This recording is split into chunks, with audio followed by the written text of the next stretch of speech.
నమస్కారం SDV news కి స్వాగతం ముందుగా ఈనాటి ముఖ్య అంశాలు నాయకుడంటే ప్రజలకు నమ్మకం ఉండాలన్న వైఎస్ఆర్సీపీ అధినేత జగన్ చంద్రబాబు హామీల పేరుతో మోసగించారని వెల్లడి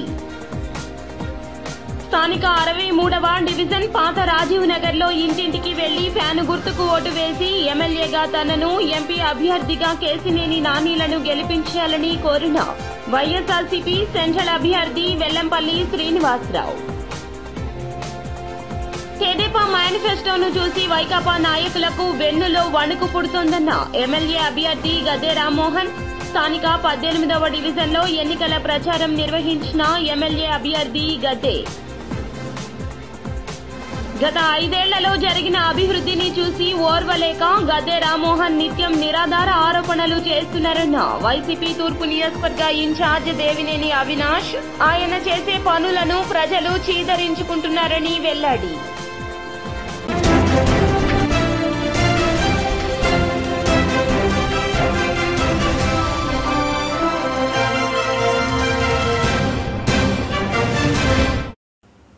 ఇక డీటెయిల్స్ చూస్తే నాయకుడంటే ప్రజల్లో ఒక నమ్మకం ఉండాలని వైఎస్ఆర్సీపీ జాతీయ అధ్యక్షులు వైఎస్ జగన్మోహన్ రెడ్డి వెల్లడించారు. నాయకుడంటే ప్రజల్లో ఒక నమ్మకం ఉండాలని ఒక మాట చెబితే ఖచ్చితంగా చేసి తీరతాడు అని ప్రజలు భావించాలని సీఎం జగన్ అన్నారు. అయితే చంద్రబాబుకు ఓటు వేయడమంటే మళ్లీ మోసపోవడమే అంటూ తేల్చి చెప్పారు. ఒంగోలు పార్లమెంటు స్థానం పరిధిలోని కొండెపి నియోజకవర్గం టంగుటూరులో నిర్వహించిన ఎన్నికల ప్రచార సభలో సీఎం జగన్ ప్రసంగించారు. జగన్ కు ఓటేస్తే పథకాలన్నీ కొనసాగింపు, పొరపాటున చంద్రబాబుకి ఓటు వేస్తే పథకాలన్నీ ముగింపుకు వస్తాయన్నారు. నువ్వు బచ్చా అంటున్నా మీ జగను ఈరోజు ప్రజల ముందర నిలబడి నేను ఫలానిది చేశాను, ఇంటింటికి మంచి చేశాను, చేసిన మంచిని చూసి మీ ఇంట్లో మంచి జరిగి ఉంటే మీ బిడ్డకు మీరే సైనికులుగా నిలబడండి అని చెప్పి మీ బిడ్డ పిలుపునిస్తా ఉంటే మరి 14 ఏళ్లు ముఖ్యమంత్రిగా చేసిన నువ్వు నీ పేరు చెబితే ప్రజలకు గుర్తుకొచ్చేది ఒక్కటంటే ఒక్కటైనా ఉందా చంద్రబాబు అని అడుగుతా ఉన్నా. ఆ చేసిన మంచిని చూపించి నేను ఈ మంచి చేశాను కాబట్టి నాకు ఓటు వేయండి అని అడిగే పరిస్థితి నీకు ఉందా చంద్రబాబు అని అడుగుతా ఉన్నా. 3 సార్లు ముఖ్యమంత్రిగా చేసిన నువ్వు 14 ఏళ్లు ముఖ్యమంత్రిగా చేసిన నువ్వు కేవలం 58 నెలల పాలన చేసిన నన్ను బచ్చా అంటున్న మీ జగన్ను చూసి ఎందుకు భయపడుతున్నావయ్యా చంద్రబాబు అని అడుగుతా ఉన్నాడు మీ బిడ్డ. స్థానిక 63వ డివిజన్ పాత రాజీవ్ నగర్ లో ఇంటింటికి వెళ్లి ఓట్లను అభ్యర్థించారు ఎమ్మెల్యే అభ్యర్థి వెల్లంపల్లి శ్రీనివాసరావు. ఎన్నికల ప్రచారంలో భాగంగా 63వ డివిజన్ పాత రాజీవ్ నగర్ లో ఇంటింటికి వెళ్లి ఫ్యాను గుర్తుకు ఓటు వేసి ఎమ్మెల్యేగా తనను ఎంపీ అభ్యర్థిగా కేసినేని శ్రీనివాసులను అధిక మెజారిటీతో గెలిపించాలని కోరారు. ప్రభుత్వం ద్వారా చేకూరిన లబ్ధిని ప్రజలకు వివరించారు. ఈ సందర్భంగా ప్రజలు తమకు ప్రభుత్వ పథకాలు అందుతున్నాయని తెలియజేసినట్లు చెప్పారు. తెదేపా మేనిఫెస్టోను చూసి వైకాపా నాయకులకు వెన్నులో వణుకు పుడుతోందని ఎమ్మెల్యే అభ్యర్థి గద్దె రామ్మోహన్ వెల్లడించారు. రాణిగారితోట 18వ డివిజన్ పరిధిలో ఆయన ఎన్నికల ప్రచారం నిర్వహించారు. ఈ సందర్భంగా మాట్లాడుతూ కూటమి ప్రభుత్వం అధికారంలోకి వచ్చాక వికలాంగుల పింఛన్ 6,000, పూర్తి స్థాయి వికలాంగులకు 10,000 పింఛన్ ఇస్తామన్నారు. నాయకులు వెలగపూడి శంకరబాబు, వేముల దుర్గారావు తదితరులు పాల్గొన్నారు. నారా చంద్రబాబు నాయుడు గారు అదేవిధంగా జనసేన బీజేపీ కలిసి కూటమిగా ఏర్పడిన తర్వాత ఫుల్ మేనిఫెస్టోని రిలీజ్ చేయడం జరిగింది. ఆ మేనిఫెస్టోలో ప్రత్యేకంగా అమ్మకి వందనం అనే కార్యక్రమంలో ప్రతి బిడ్డకి కూడా 15,000 రూపాయలు ఇచ్చే కార్యక్రమం, అంతేకాకుండా వికలాంగులకి గత 5 సంవత్సరాల్లో జగన్మోహన్ రెడ్డి గారి నాయకత్వంలో ఏర్పడిన ప్రభుత్వంలో తీరని అన్యాయం జరిగింది. వికలాంగులకి ఎప్పుడూ కూడా మిగతా పెన్షన్లతో భేదంగా ఉండే పెన్షన్ అంతా కూడా కట్ చేసి తగ్గించడం జరిగింది. ఈరోజు నారా చంద్రబాబు నాయుడు గారు వాళ్ళకి న్యాయం జరిగే విధంగా 6,000 రూపాయలు పెన్షన్ అనౌన్స్ చేయడం జరిగింది. అదేవిధంగా కంప్లీట్గా వికలాంగులు, 2 చేతులు లేని వాళ్ళు, లేకపోతే కళ్ళు లేని 2 కళ్ళు లేని వాళ్ళు, అలాంటి వాళ్ళకి 10,000 రూపాయల పెన్షన్ని అనౌన్స్ చేయడం జరిగింది. ఇంకా కూడా అనేకమైన విషయాలు, ఏ విషయం చూసుకున్నా కూడా బీసీల కోసం చట్టం చేయడమే కాకుండా బీసీలో ఉన్న 50 సంవత్సరాలు దాటిన ప్రతి ఒక్కరు కూడా పెన్షన్ ఇచ్చే కార్యక్రమం, మహిళకి ఆడబిడ్డ నిధి కింద ప్రతి మహిళకి కూడా 18,000, నెలకు 15 చొప్పున 18,000 ఇచ్చే కార్యక్రమం, ఫీజు రీయింబర్స్మెంట్లు, పిల్లలకి ఎక్కడా కూడా ఇబ్బంది లేకుండా ఫీజు రీయింబర్స్మెంట్ చేయటం. మేనిఫెస్టోని మొన్న 3 రోజుల నాడు జగన్మోహన్ రెడ్డి గారు మేనిఫెస్టో అనౌన్స్ చేసిన తర్వాత పార్టీ అంతా కూడా ఎమ్మెల్యే అభ్యర్థి గద్దె రామ్మోహన్ ను ప్రజలు చీదరించుకుంటున్నారని వైసీపీ తూర్పు నియోజకవర్గ ఎమ్మెల్యే అభ్యర్థి దేవినేని అవినాష్ వెల్లడించారు. ఆయన చేసే పనులను ప్రజలు చీదరించుకుంటున్నారన్నారు. కృష్ణలంక 21వ డివిజన్లోని ఆర్చ్ రోడ్డు, గుంటూరు వారి వీధి, పచ్చమేడ బజార్, వల్లూరి వారి వీధి, హైస్కూల్ రోడ్డు తదితర ప్రాంతాల్లో ఆయన ఎన్నికల ప్రచారం నిర్వహించారు. ఇంటింటికి వెళ్లి కరపత్రాలు పంపిణీ చేసి ఫ్యాన్ గుర్తుకు ఓటు వేయాలంటూ అభ్యర్థించారు. ఈ సందర్భంగా దేవినేని అవినాష్ మాట్లాడుతూ 5 ఏళ్ల వైసీపీ పాలనలో జరిగిన అభివృద్ధి, సంక్షేమం గురించి ప్రజలకు వివరించామన్నారు. ప్రభుత్వం నుండి పొందిన లబ్ధిని దృష్టిలో ఉంచుకుని వైఎస్ఆర్సీపీని ఆశీర్వదించాలని కోరారు. ఈ ప్రాంతంలో తెలుగుదేశం పార్టీకి కృష్ణలంక ప్రాంతం అంటే ఒక చిన్న చూపు ఉండేది. కానీ జగన్మోహన్ రెడ్డి గారు ఒక నాయకత్వంలో మాకు రిటైనింగ్ వాల్ కట్టారు. మా ప్రాంతంలో ఏ అయితే మౌలిక సదుపాయాలు ఉన్నాయో, రోడ్లు కానివ్వండి, డ్రైనేజ్ కానివ్వండి, పార్కులు కానివ్వండి, అదేవిధంగా లైటింగ్లు కానివ్వండి, ప్రతి ఒక్కటి మేము గతంలో ఎన్నడూ చూడలేని అభివృద్ధి ఈరోజు జగన్మోహన్ రెడ్డి గారి ఒక నాయకత్వంలో మా 21వ డివిజన్లో జరిగిందని చెప్పండి. ఈరోజు 21వ డివిజన్లో ఏపీఎస్ఆర్ఎన్ స్కూల్లో వాకింగ్ ట్రాక్ కానివ్వండి, ఇండోర్ స్టేడియం అభివృద్ధి చేస్తాం కానివ్వండి, అదేవిధంగా శానిటరీ ఇన్స్పెక్టర్లకి బిల్డింగ్ కడతాం కానివ్వండి, అంబేద్కర్ పార్క్ నూతనంగా అంబేద్కర్ పార్క్ నిర్మిస్తాం కానివ్వండి, కరకట్ట ప్రాంతంలో మంచినీటి పైప్ లైన్స్ అందిస్తాం కానివ్వండి, ఇలా ప్రతి ఒక్కటి గారా ఈరోజు 21వ డివిజన్లో జగన్మోహన్ రెడ్డి గారి ఒక నాయకత్వంలో మేము చేస్తాం గారు జరిగింది. అదేవిధంగా దాదాపుగా 90 కోట్ల రూపాయలు కేవలం సంక్షేమ కార్యక్రమాలకి 90 కోట్ల రూపాయలు అందించింది ఈరోజు జగన్మోహన్ రెడ్డి గారి ఒక ప్రభుత్వం. ఈరోజు అన్ని మంచి కార్యక్రమాలు చేసాం కాబట్టి, అన్ని సంక్షేమ కార్యక్రమాలు అందించాం కాబట్టి ఈరోజు దమ్ముగా, ధైర్యంగా ఈరోజు మేము ప్రజానికం దగ్గరికి వెళ్ళి ఓట్లు అడుగుతున్నాం. ప్రజానికం గారు మాకు అదేవిధంగా మద్దతు పెడుతున్నాం. మేము ఒకటే అడుగుతున్నాం, తెలుగుదేశం పార్టీ వాళ్ళు ఏ మొహం పట్టుకుని వెళ్తారని చెప్పండి ప్రజానికం దగ్గరికి. ఒక్క సంక్షేమ కార్యక్రమం చేశారా మీరు అధికారంలో ఉన్నప్పుడు? మీరిచ్చిన హామీలు ఎప్పుడన్నా చేశారా? అదేవిధంగా ఈ ప్రాంతంలో అభివృద్ధి కార్యక్రమాలు చేశారా? ఈ ప్రాంతంలో ఒక పెద్దలు గద్దె రామ్మోహన్ గారికి ఫోన్ చేసి ఫీడర్ రోడ్ మొత్తం గారు మూసేస్తున్నారు, మీరు దాన్ని ఆపాలంటే ఈరోజు కృష్ణలంక ప్రాంత వాసుల్ని అవమానపరిచే విధంగా ఆ రోజు గద్దె రామ్మోహన్ గారు మాట్లాడారు. ఆ ఆడియో రికార్డింగ్ అందరూ గారు విన్నారు. వెల్లంపల్లి కుటుంబం మొత్తం కూడా ఆయన గెలుపునకు అహర్నిశలు శ్రమిస్తోంది. భార్య, కుమార్తె, అల్లుడు, సోదరులు, ఇతర కుటుంబ సభ్యులు ముమ్మరంగా ప్రచారం సాగిస్తున్నారు. మండు టెండల్లోనూ ప్రజలను కలుసుకుని వెల్లంపల్లిని గెలిపించాలంటూ అభ్యర్థిస్తున్నారు. సకుటుంబ సపరివార సమేతంగా ప్రచారం నిర్వహిస్తూ ఉండడంతో ఓటర్లు వారిని అక్కున చేర్చుకుంటున్నారు. వీరికి తోడు వైఎస్ఆర్సీపీ విజయవాడ పార్లమెంటు ఎంపీ అభ్యర్థి కేశినేని నాని భార్య, కుమార్తెలు, అల్లుడు ప్రచారం చేస్తున్నారు. వీరి ప్రచారం ప్రత్యర్థులపై ముప్పేట దాడిలా సాగుతోంది. న్యూ రాజరాజపేటలో ఇప్పుడు 50 డివిజన్లో ఇక్కడ 9 రోడ్లు కానివ్వండి మన ప్రభుత్వం వచ్చాక వేశారు. అలాగే డ్రైనేజ్ సిస్టమ్ కానివ్వండి, ఇంతకుముందు 19 వరకు కూడా ఇక్కడ ఒక డివిజన్ ఉందో లేదో అనే ఒక రీతిలో మన టీడీపీ గవర్నమెంట్ ఉన్నప్పుడు చూశారు. ఎవరిని పట్టించుకున్నట్టు లేదు. ఈ యొక్క 57వ డివిజన్ని మాత్రం పూర్తిగా వారు మర్చిపోయి పాలన చేశారని మాత్రం మనం చెప్పుకోవచ్చు. అత్యద్భుతమైన ఇక్కడ అభివృద్ధి జరిగింది. వారు విఫలమయ్యారు కాబట్టే వైసీపీకి ఇట్లా ఒక బ్రహ్మాండమైన అవకాశం దొరికింది.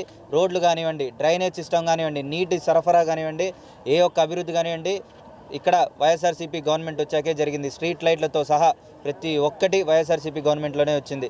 అలాగే మనం చూస్తున్నాం, మన ప్రత్యర్థులు అన్ని పర్మిషన్లు పెడుతున్నారు కానీ బయటకు వచ్చి జనాల్ని, ప్రజల్ని ఓట్లు అడిగే వారికి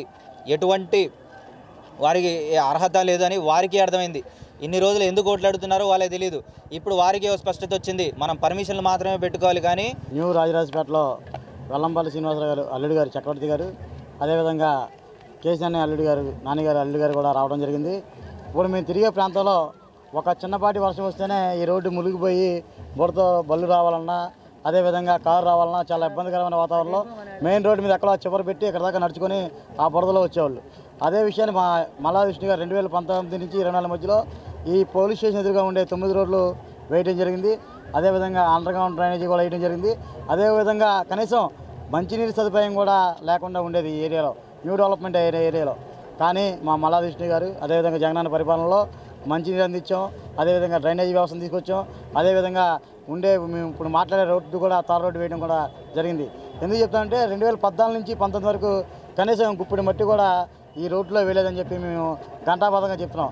ఎందుకంటే వాళ్ళు ఎటువంటి అభివృద్ధి కూడా మా రాజరాజపేటలో కానీ ఏ విధమైన అభివృద్ధి కూడా చేయలే.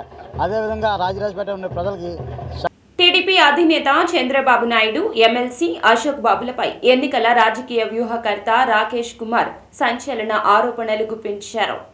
ఏపీలో ప్రతిష్టాత్మకంగా చేపట్టిన అమరావతి రైతుల పాదయాత్ర రాజధాని రైతుల్లో రెట్టింపు ఉత్సాహాన్ని నింపిన సంగతి తెలిసిందే. అయితే అమరావతి రైతుల పాదయాత్రను ఎన్నికల రాజకీయ వ్యూహకర్త రాకేష్ కుమార్ రూపొందించినట్లు తనకు తెలియకుండా పాదయాత్రను నిర్వహించడం ఎంతవరకు సమంజసమని తెదేపా అధినేత చంద్రబాబు టీడీపీ ఎమ్మెల్సీ అశోక్ బాబులపై మండిపడ్డారు. ఈ మేరకు బందర్ రోడ్లోని ఒక ప్రముఖ హోటల్ నందు మీడియా సమావేశంలో ఆయన మాట్లాడారు. 2020 ఫిబ్రవరి 6వ తేదీన టీడీపీ అధినేత చంద్రబాబును కలిసి నువ్వు అన్యాయంగా అవినీతి రాజధాని నిర్మిస్తానంటే దాన్ని కొనసాగించాలి వచ్చిన వాళ్ళంటే అది కుదిరే పనేనా? అక్కడ తాడికొండ నియోజకవర్గంలో ముఖ్యంగా తాడికొండ మరియు మంగళగిరి నియోజకవర్గాలలో వాళ్ళ యొక్క అక్షరాస్యత అంటే ఆ నియోజకవర్గ ఓటర్ల యొక్క అక్షరాస్యత లిటరసీ రేట్ వచ్చేసి తాడికొండ 59% మాత్రమే. అంటే 100కి 59 మంది మాత్రమే ఒక పేపర్ ఇస్తే చదవగలిగిన వాళ్ళు చాలా వెనకబడిన ప్రాంతం అది. అలానే మంగళగిరిలో వచ్చేసి 63%. అంటే వీళ్ళకి నువ్వు తీసుకొచ్చే రాజధానికి ఏమన్నా సంబంధం ఉందా? నువ్వు తీసుకొచ్చిన రాజధాని ఆ అమరావతి అనేది నీ పెట్టుబడిదారుల వలసవాదం. అలానే ఆ పెట్టుబడిదారుల సెటిలర్ల వలసవాదానికి ఒక పొలిటికల్ పవర్ తోడైతే దాన్ని అణిచివేత అంటారు. అసలు దాన్ని క్లియర్గా ఇంగ్లీష్లో చెప్పాలి అంటే కలోనియలిజం అంటారు. దానికి వ్యతిరేకంగా పుట్టిందే ప్రజాస్వామ్యం. ప్రజాస్వామ్యం పుట్టిందే దానికి వ్యతిరేకంగా.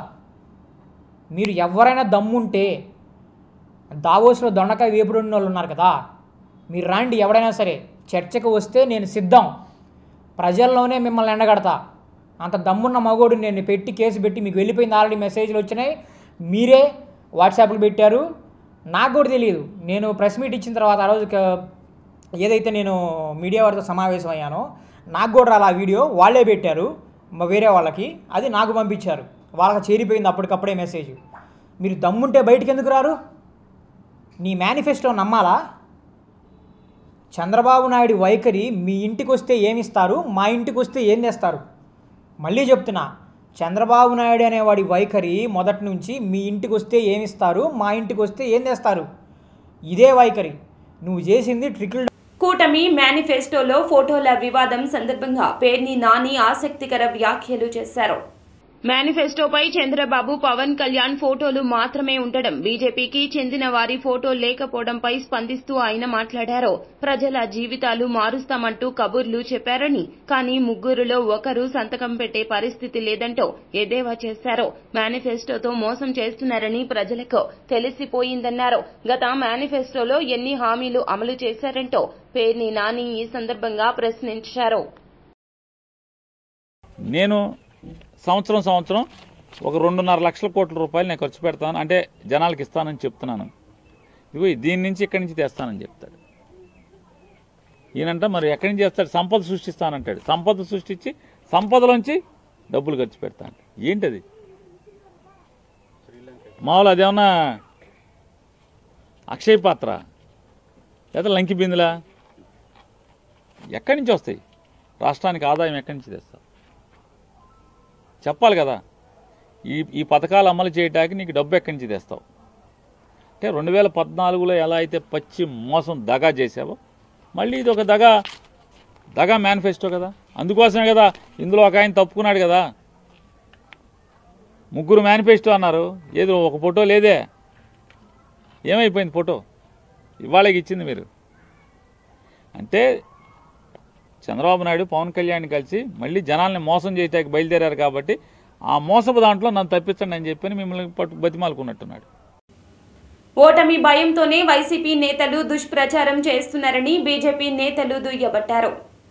ఎన్టీఆర్ కూటమి పశ్చిమ అభ్యర్థి సుజనా చౌదరి నాన్ లోకల్ అని జరుగుతున్న ప్రచారాన్ని బీజేపీ నాయకులు ఖండించారు. ఓటమి భయంతోనే వైసీపీ నేతలు దుష్ప్రచారం చేస్తున్నారని ధ్వజమెత్తారు. భవానీపురం బీజేపీ కార్యాలయంలో ఎన్టీఆర్ జిల్లా బీజేపీ అధ్యక్షుడు అడ్డూరి శ్రీరామ్, సీనియర్ నేతలు పైలా సోమినాయుడు, పోతిన వెంకటేశ్వరరావు మీడియాతో మాట్లాడారు. సుజనా చౌదరి భారీ మెజారిటీతో గెలవటం ఖాయమని అడ్డూరి శ్రీరామ్ జోస్యం చెప్పారు. ప్రలోభాలకు నగరాలు లొంగుతున్నారనే ఆరోపణలను శ్రీరామ్ తీవ్రంగా ఖండించారు. ఇష్టం వచ్చినట్లు ఆరోపణలు చేస్తే సహించేది లేదని వైసీపీ నేతలను శ్రీరామ్ హెచ్చరించారు. మతాలున్నాయి, వాళ్ళే స్వాగతిస్తూ ఆత్మీయ సమావేశాలు పెట్టి సుజనా చౌదరి గారిని పిలవడం జరుగుతూ ఉంది.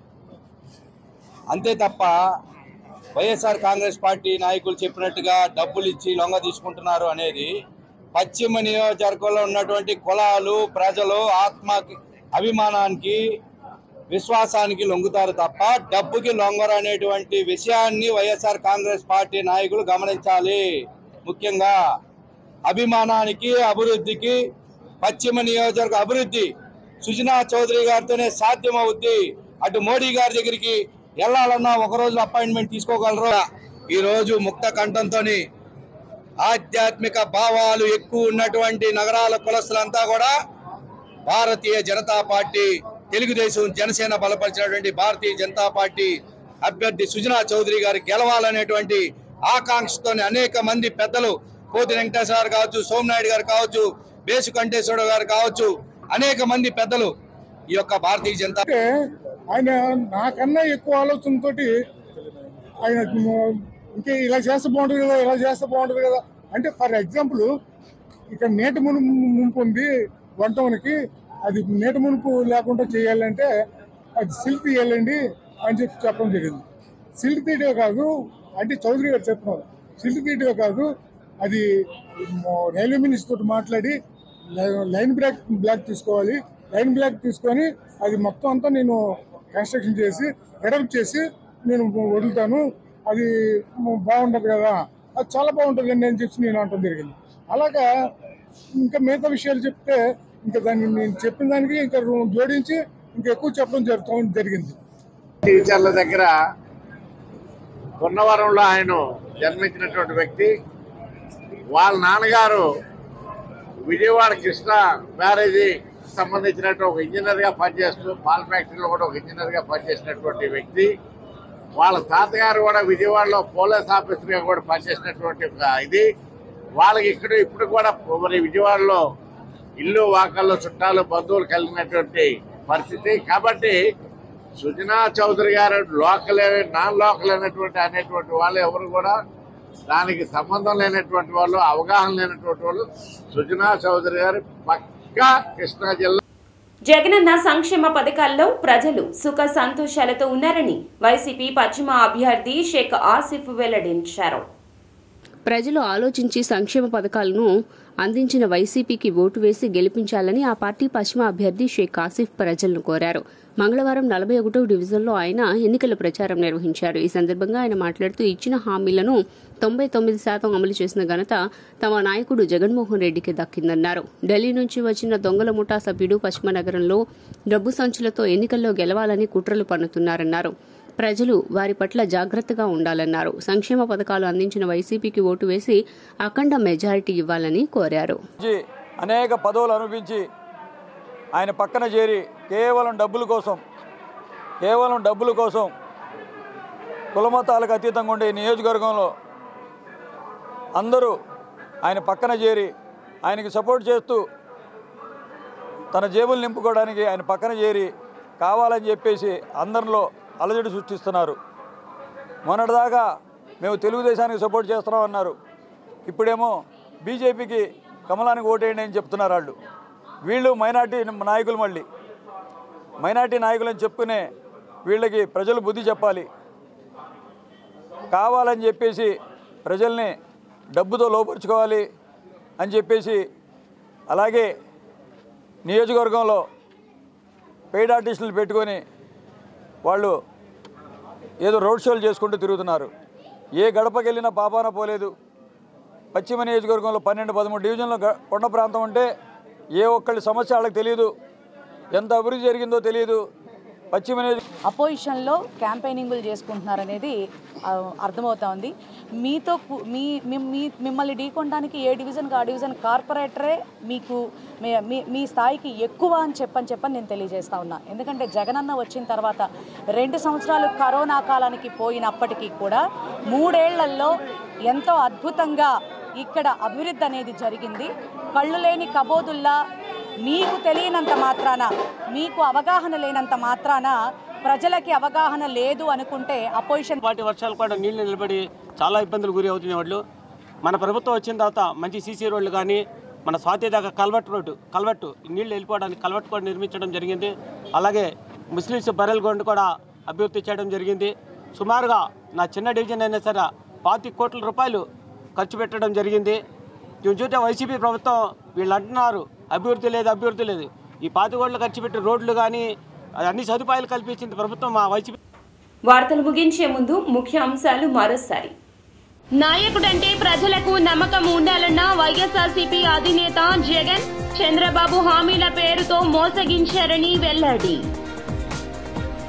స్థానిక 63వ డివిజన్ పాత రాజీవ్ నగర్ లో ఇంటింటికి వెళ్లి ఫ్యాను గుర్తుకు ఓటు వేసి ఎమ్మెల్యేగా తనను, ఎంపీ అభ్యర్థిగా కేసినేని నానీలను గెలిపించాలని కోరిన వైఎస్ఆర్సీపీ సెంట్రల్ అభ్యర్థి వెల్లంపల్లి శ్రీనివాసరావు.